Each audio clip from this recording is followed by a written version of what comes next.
ভাই বোন শিশুরা সবাইকে সুপ্রভাত। সবাইকে সবাইকে সকলকে জয় যিশু।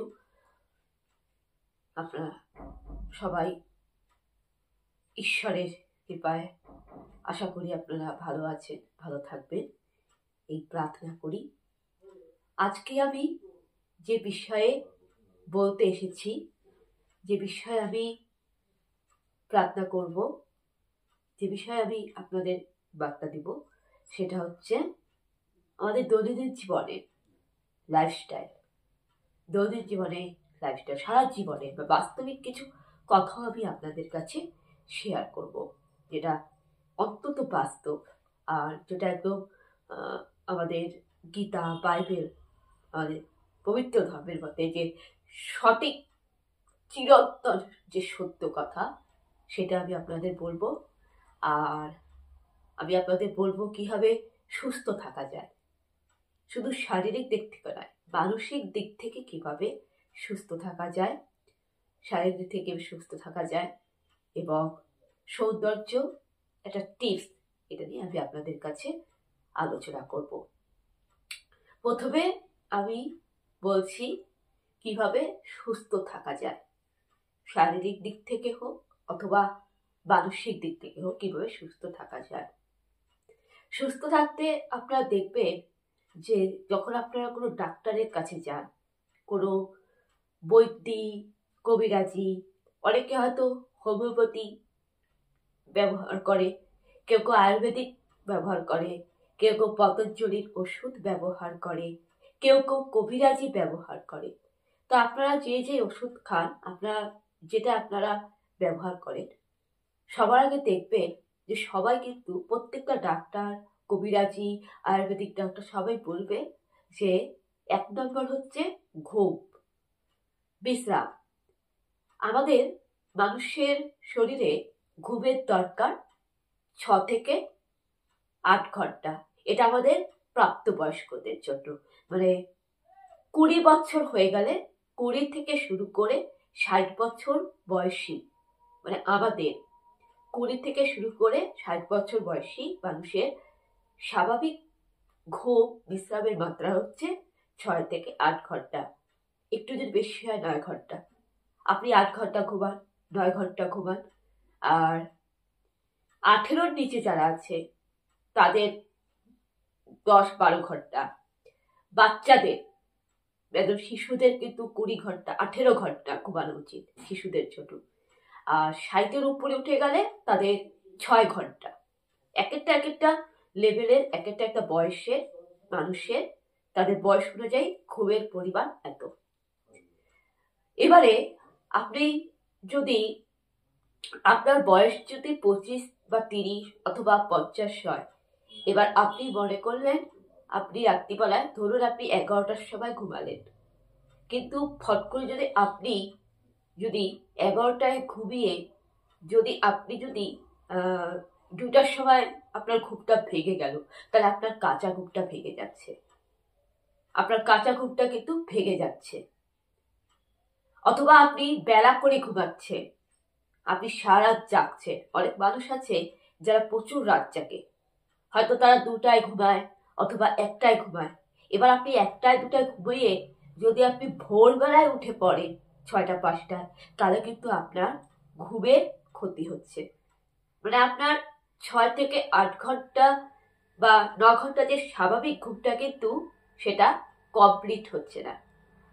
এর ফলে কি হচ্ছে যে যখনই মানুষের ঘুমটা ভালো মতন হয় না, মানে কাঁচা ঘুম ভেঙে যায়, বা আপনি নিজের ইচ্ছায় আপনি অর্ধেক ঘুমাচ্ছেন, পুরোপুরি ঘুমাচ্ছেন না, আপনি আধা ঘুমাচ্ছেন আর আধা আপনি জায়গায় গেলেন, তখন কি হবে, আপনার ঘুম ভালো মতো না হলে কি হবে, আপনার মাথা ব্যথা হবে, মাইগ্রেনের ব্যথা হবে, অনেক সময় চিন্তা হবে, নানা রকম আপনার মনের মধ্যে দুশ্চিন্তা আসতে থাকবে।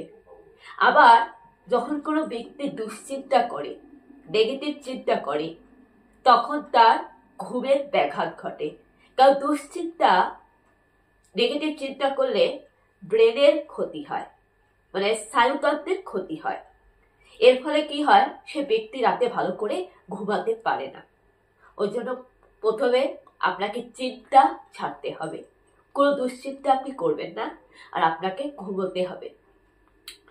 এবারে যাদের অনিদ্রা রোগ আছে, আপনারা রাত্রিবেলায় 1 গ্লাস উষ্ণ দুধের সাথে 1 চামচ মধু মিশিয়ে খাবেন। কারণ দুধের সাথে মধু মিশিয়ে খেলে ঘুম ভালো হয়।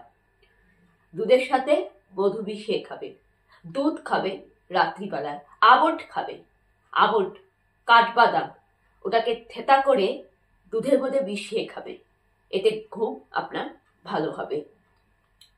তো এবারে আপনি ঘুমাবেন।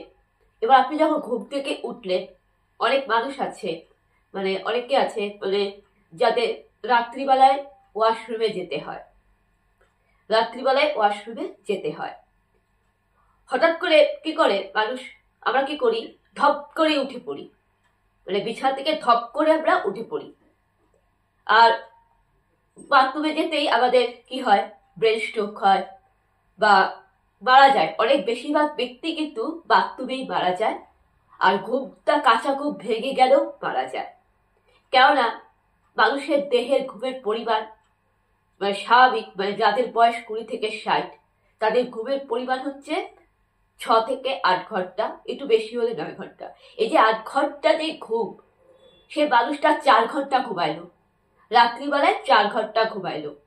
সে 4 ঘন্টা ঘুমিয়ে তার হঠাৎ করে ঘুমটা ভেঙে গেল, কেন, তাকে বাথরুমে যেতে হবে, ওয়াশরুমে। এবার সে ধপ করে উঠলো, এই ধপ করে যে উঠে পড়লো, আর তার যে ঘুমটা যে সঠিক পরিমাণ, মানে যে সে যে 8 ঘন্টা ঘুমোতে পারিনি, তার 4 ঘন্টাতে কাঁচা ঘুমটা যে ভেঙে গেল, আর সে ধপ করে উঠে বাথরুমে গেল, এতে কিন্তু সে কি হলো, সে স্পট ডেড, সে মারা গেল, অথবা তার ব্রেন স্ট্রোক হয়ে গেল। বেশিরভাগ মানুষের কিন্তু বাথরুমেই মারা যায়, অথবা কি হয়, সে ঘুম থেকে কাঁচা ঘুম ভেঙে গেলে মারা যায়। এর জন্য যেটা সঠিক শাস্ত্র বলে যে কারোর কাঁচা ঘুম ভাঙাতে নেই। কোনো মানুষ যদি ঘুমায়, তাকে 8 ঘন্টা 9 ঘন্টা ঘুমোতে দেওয়া উচিত, আর কাঁচা ঘুম ভাঙতে নেই। আর আপনি যখন ঘুমাবেন, আপনি 8 ঘন্টা না অবধি আপনি ঘুম থেকে জেগে উঠবেন না। এবারে অনেক সময় অনেক ক্ষেত্রে বাথরুমে যেতে দরকার পড়ে, হঠাৎ করে আপনার ঘুমটা ভেঙে গেল, তখন আপনি কি করবেন, আপনি একদম এরকম সোজা হয়ে শুবেন, সোজা হয়ে শুবেন, হাতটাকে বিছানায় ভর দিবেন, হাতটাকে বিছানার মধ্যে ভর দিবেন। আপনি বা কাইত, মানে এক কাইত হয়ে আপনি হেলে উঠবেন, হেলে উঠে আপনি কিছুক্ষণ বসবেন, আপনি ওনাটা সোজা করে কিছুক্ষণ বসবেন। তারপর আপনি আস্তে আস্তে বা পাটাকে ধীরে ধীরে মাটিতে ফেলবেন, তারপর ডান পা মাটিতে ফেলবেন, আপনি চেয়ারের মতন করে বসবেন। তারপর আপনি ধীরে ধীরে সোজা হয়ে উঠে দাঁড়াবেন, সোজা হয়ে উঠে দাঁড়াবেন।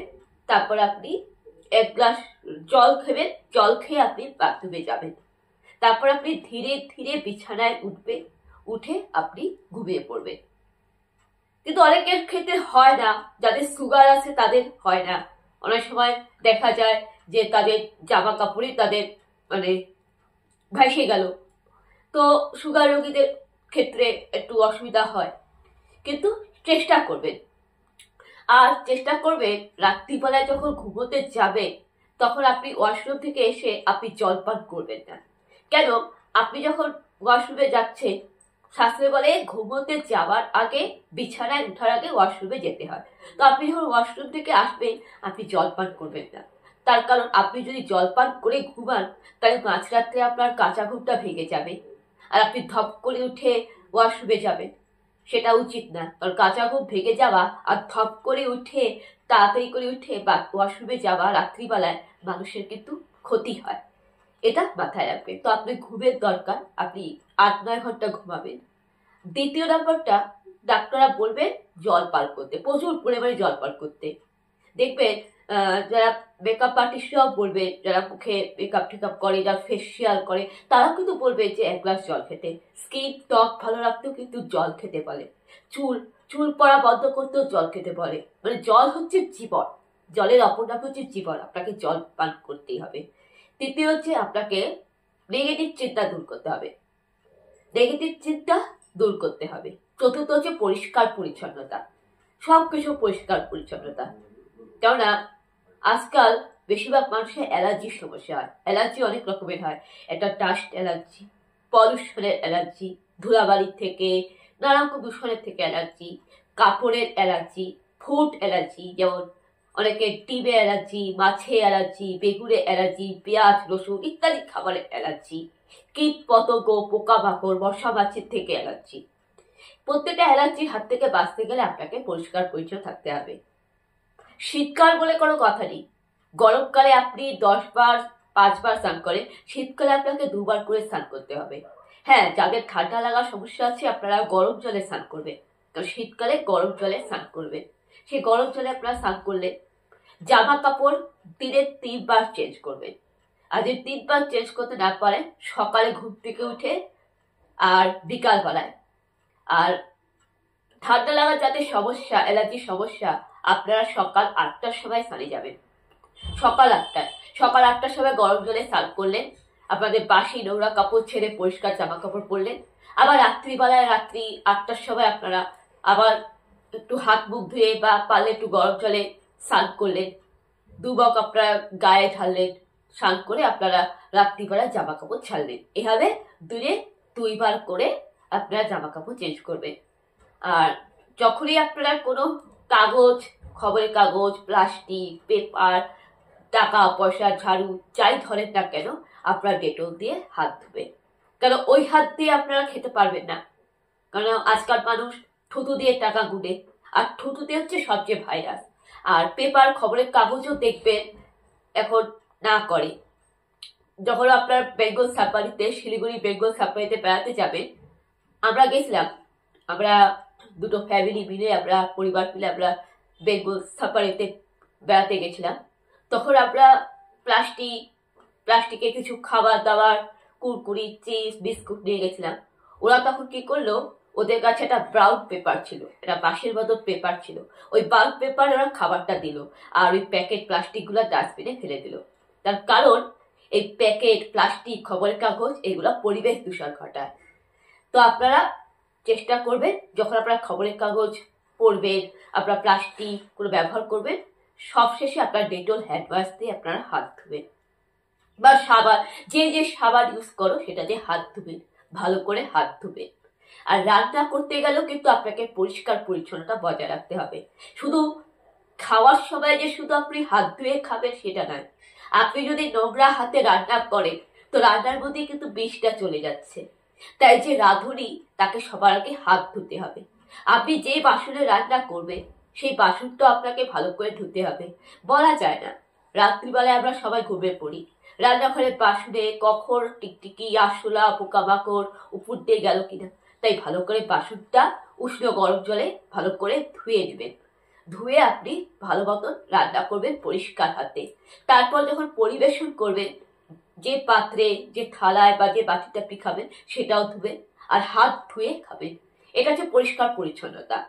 তো ঘুমের জন্য দরকার, ঘুম দরকার ভালো, আর জল প্রচুর পরিমাণে খাওয়া দরকার, আর মানসিক চিন্তা দূর করা দরকার। মানসিক চিন্তা দূর করতে গেলে আপনি গান শুনুন, আপনি প্রার্থনা শুনুন, আপনি বাইবেলের পাঠ শুনুন, পারলে আপনি নিজে বাইবেল পাঠ করুন, আপনি গীতা পাঠ করুন, আপনি ত্রিপিটক পাঠ করুন। মানে আপনি আপনি ধর্মে বিশ্বাসী, আপনি যে প্রভুকে ডাকেন, আপনি সেই প্রভুকে আপনি মন থেকে ডাকুন। আপনি সকালে ঘুম থেকে উঠে প্রার্থনা করুন, দুপুরে প্রার্থনা করুন, খাওয়ার সময় ঈশ্বরকে প্রার্থনা করুন। যখন আপনি খেতে বসবেন আপনি ভোজনের প্রার্থনা করবেন, আপনি অন্যের প্রার্থনা করবেন, ভোজন করার পরও আপনি প্রার্থনা করবেন, সন্ধ্যাকালীন প্রার্থনা করবেন, আর রাত্রে ঘুমোতে যাওয়ার আগে বিছানায় উঠে আপনি প্রার্থনা করে ঘুমাবেন। প্রার্থনা করুন। যখন আপনি প্রার্থনা করবেন দেখবেন আপনার মনে একটা একাগ্রতা বৃদ্ধি হবে, আপনার চিন্তা, আপনার দুশ্চিন্তা, ডিপ্রেশন সব দূর হবে একমাত্র প্রার্থনার মাধ্যমে। আপনি পূজা করবেন, পালে আপনি ঠাকুর ঘরে যান, আপনি শাঁখ বাজান, শঙ্খ বাজান, আপনি ঠাকুরকে আরতি দিন, দেখবেন আপনার মানসিক একটা শান্তি আসবে, আপনার চিন্তা দূর হবে। আর আপনি হাসুন, আপনি অন্যকে হাসান, আপনি নিজেও হাসুন। যেমন হাসিটা হচ্ছে একমাত্র ব্যায়াম, হাসলে পরে মানুষের হার্ট, হৃদয় ভালো থাকে। আর চতুর্থ হচ্ছে পরিষ্কার পরিচ্ছন্নতা। তাই সুস্থ থাকতে গেলে এই 4টা জিনিস আপনাকে মানতে হবে। এবার আছে সেকেন্ড ধাপ, দ্বিতীয় ধাপে। আগে এটা ছিল প্রথম ধাপ, এবার আসি দ্বিতীয় ধাপে। দ্বিতীয় ধাপটা হচ্ছে, সেটা হলো আপনি ঘুম থেকে তাড়াতাড়ি উঠার চেষ্টা করবেন। খুব দেরি হলে আপনি 8টায় উঠবেন, শীতকাল তো আপনি 8টায় উঠবেন, পারলে আপনি 7টার সময় উঠার চেষ্টা করবেন। আপনি ঘুম থেকে যখন উঠবেন তখন আপনি বিছানায় পূর্ব দিকে মুখ করে বসবেন। আপনি সূর্যদেবকে প্রণাম করবেন, আপনি হাতের কর দর্শন করবেন, নিজের হাতের কর দর্শন করবেন, আপনি সূর্যদেবকে প্রণাম করবেন, আপনি পৃথিবীটাকে প্রণাম করবেন বা বসুন্ধরাকে প্রণাম করবেন, প্রকৃতিকে প্রণাম করবেন, আপনি প্রভু যিশুর প্রার্থনা করবেন, একটু বাইবেল পাঠ করবেন, অর্থাৎ আপনি ঈশ্বরকে ডাকবেন আর ঈশ্বরকে ধন্যবাদ দিবেন যে আপনাকে একটা সুন্দর দিন মানে শুভ সকালকে দেখার জন্য।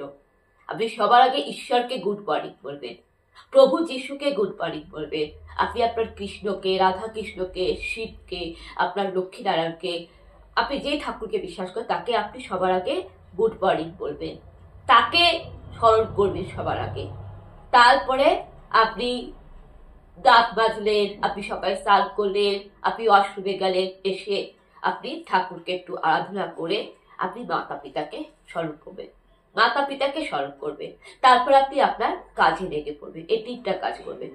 যখন আপনি কাজে লেগে পড়বেন তখন আপনি কাজ করার আগে আপনি সকালবেলায় আপনি কি করবেন, কাজু বাদাম, কিশমিশ, খেজুর এগুলো খাবেন। এগুলো আমি প্রতিদিন পালন করি, যে কথাগুলো আমি আপনাকে বলছি এটা আমি প্রতিদিন পালন করি, আমি রেগুলার পালন করি। আমি প্রতিদিন সকালে ঘুম থেকে উঠি 7টার সময়, শীতকাল বলে বলছি, গরমকালে আমি 5টায় উঠি, এটা শীতকাল তাই 7টায় উঠি, যদি আবার দেরি হয় আমি 8টায় উঠি। তো আমি ঘুম থেকে 8টার সময় উঠি, আজকে আমি 8টার সময় ঘুম থেকে উঠলাম, সকাল 8টায়। ঘুম থেকে উঠে আমি বিছানায় বসে আমি ঈশ্বরকে আমি হালেলুয়া, ঈশ্বরকে আমি স্তুতি স্তব করলাম, ঈশ্বরকে ধন্যবাদ দিলাম, ঈশ্বরকে গুড মর্নিং বললাম, বলে আমি প্রার্থনা করলাম, প্রার্থনা করে আমি ওয়াশরুমে গেলাম, আমি স্নান করলাম, স্নান করে আমি দাঁত ফাত মেজে আমি ঠাকুরকে আরেকবার প্রার্থনা করলাম, স্নান করার পর এসেও আমি আরেকবার প্রার্থনা করলাম, আরেকবার মন্ত্র জপ করলাম। এই হাতে দেখছেন আমার রোজারি জপ মালা, তো আমি ঠাকুরকে প্রার্থনা করলাম, মন্ত্র পাঠ করলাম, করে আমি মাতা পিতাকে গুড মর্নিং করলাম, মাতা পিতাকে সময় দিলাম, মাতা পিতাকে নমস্কার করলাম, করে আমি চা খেলাম, কাজু বাদাম খাই, প্রতিদিন কাজু বাদাম খাই, কিশমিশ খাই, তারপরে আমি চা খাই, চা খেয়ে আমি নিজের কাজে লেগে পড়ি। তো যখন এটা আপনি পালন করবেন, প্রতিদিন উঠে চেষ্টা করবেন, আর চেষ্টা করবেন দুধ চা অ্যাভয়েড করা। দুধ চা কিন্তু গ্যাসের প্রবলেম, দুধ চা হচ্ছে অ্যাসিডিটির প্রবলেম। লাল চা খাবেন। কি করবেন, একটু আদা নেবেন, 1 চামচ মধু নেবেন, যদি আপনি একাই খান তো 1 চামচ মধু, আর যদি 4 জন 5 জন খান সে পরিমাপ মতো আপনার মধু নিলেন, দিয়ে হালকা গোলমরিচ দিয়ে চা খাবেন। এই চাটা যখন খাবেন, যখন চায়ের মধ্যে যখন আপনি মধু মিশাবেন, কোনো লবণ দেবেন না, কোনো চিনি দেবেন না, চিনিটা অ্যাভয়েড করবেন, চিনিটা স্বাস্থ্যের পক্ষে খারাপ, কারণ বেশি চিনি খেলে কি হয়, কিডনির ক্ষতি হয়, সুগার হয়, আরো ক্যান্সার পর্যন্ত হয়, তাই চিনি আপনারা অ্যাভয়েড করবেন, মধু চা খাবেন। আর মধু তো আমাদের ওষুধ, আয়ুর্বেদিক ওষুধ, আপনারা সবাই জানেন মধু খেলে শরীরের রোগ প্রতিরোধের ক্ষমতা বাড়ে, মধু সর্দি কাশির জন্য খুব ভালো, অ্যালার্জির জন্য ভালো, মধু কিন্তু ত্বকের জন্য ভালো। আপনি যদি মধু খান তাহলে আপনাকে বিউটি পার্লারে যেতে হবে না, আপনাকে ফেসিয়াল করতে হবে না। আর যদি আপনি মধু চা খান তাহলে আপনার স্কিন ভালো হবে, আপনাকে কোনো বেশি কেমিক্যাল প্রোডাক্ট বা বেশি মেকআপ করতে হবে না, আপনাকে বিউটি পার্লার যেতে হবে না। এমনকি আপনি মধু চা খেলে আপনার শরীরে কোনো রোগ থাকবে না, একটা ইমিউনিটি পাওয়ার বাড়বে, আপনার সর্দি কাশি শ্বাসকষ্ট জ্বর পর্যন্ত কমে যাবে। তাই চেষ্টা করবেন সকালে উঠে প্রতিদিন মধু চা খেতে। এবার অনেক সময় মধু চা শেষ হয়ে যায়, মানে মধু থাকে না, আর মধু কেনার পয়সা থাকে না, মানে কেনার সুযোগ থাকে না, তখন আপনি কি করবেন, তখন আপনি গুড়ের গুঁড়া পাওয়া যায়, 2 চামচ গুড় দিয়ে চা খাবেন। আর সেই গুড়ের সাথে আপনি লবঙ্গ দিতে পারেন লাল চায়ে, কিন্তু চিনিটা অ্যাভয়েড করবেন, চিনি আর দুধটা অ্যাভয়েড করবেন। আপনাকে লাল চা খাবেন, লাল চা স্বাস্থ্যের পক্ষে খুব ভালো। কিন্তু খালি পেটে চা খাবেন না। কিছু রুটি, কিছু সুজি, কোনো বিস্কুট বা একটু হেলদি খাবার খাওয়ার চেষ্টা করবেন। রুটি খেতে পারে, রুটি সবজি খাবেন, সকালে উঠে রুটি খাওয়া সবচেয়ে ভালো। রুটি, সবজি, সুজি এগুলো খাবেন। পালে শুকনা গুড়ি, এখন তো খেজুরি গুড় পাওয়া যায়, নলের গুড় পাওয়া যায়, নলের গুড়, খেজুরি গুড় দিয়ে শুকনা গুড়ি খাবেন। মুড়ি খাবেন, তারপর চা খাবেন। আর চা খাওয়ার পরে কিন্তু জল খেতে হয় না, যে চেষ্টা করবেন খালি পেটে 2 গ্লাস জল খেতে। প্রথমে খালি পেটে 2 গ্লাস জল খাবেন, তারপরে আপনি ভালো টিফিন করলেন, টিফিন করার পরে আপনি চা খাবেন। আর চা খায় আধা ঘন্টা পর আপনি ফলাহার করবেন। ফল কিন্তু ব্রেকফাস্টই করতে হয়। যেমন আমি প্রতিদিন, যে আজকে সকালে ঘুম থেকে উঠলাম, উঠে কিন্তু আমি মুড়ি, গুড়, সুজি এগুলাই খেলাম, পেট ভরে খেলাম। মুড়ি, গুড়, সুজি এগুলো খেলাম, টিফিন করলাম, ব্রেকফাস্ট করলাম, করে আমি লাল চা খেলাম। আর আমার লাল চা আমি আদা, লবঙ্গ, গুড়, আখি গুড়ের বা খেজুরি গুড়ের গুঁড়া দিয়ে সেই লাল চাটা খেলাম। লাল চা খেলাম, লাল চা খাওয়ার পরে এখন আমি এই জাস্ট ফল, কমলা লেবু, পেয়ারা, এই ফল খেয়ে উঠলাম। এর প্রতিদিন আমি এটা করি। আর ফল আমি এই সময়টাই আমি ফল খাই, সকালের দিকে ফলটা খেয়ে উঠি, মানে 11টার আগে আমি ফল খেয়ে উঠি, 10:30টার মধ্যে আমি ফল খেয়ে উঠি। তো এটা প্রতিদিন পালন করবেন, কেননা শাস্ত্রী বলে সকালে যদি আপনি ব্রেকফাস্ট না করেন, তাহলে যতই আপনি ভাত বেশি করে খান, যতই আপনি মাছ, মাংস, ডিম, প্রোটিন খান, যতই আপনি খাওয়া দাওয়া করুন না কেন, আপনি সুস্থ থাকবেন না। আর আপনি দেখবেন যে যারা সকালে ভালো ব্রেকফাস্ট করে তারাই কিন্তু সুস্থ থাকে, এটা মাথায় রাখবেন। তৃতীয় ধাপ হচ্ছে রোগা না মোটা। সুস্থ থাকতে বলে এই নয় যে তাকে মোটাই থাকতে হবে, সুস্থ থাকতে বলে এই নয় যে তাকে মোটাই থাকতে হবে। আপনি রোগা থাকলেও আপনি যথেষ্ট সুস্থ, তার কারণ মোটারা বেশি অসুস্থ হয়। আর এখনকার ডাক্তাররা কিন্তু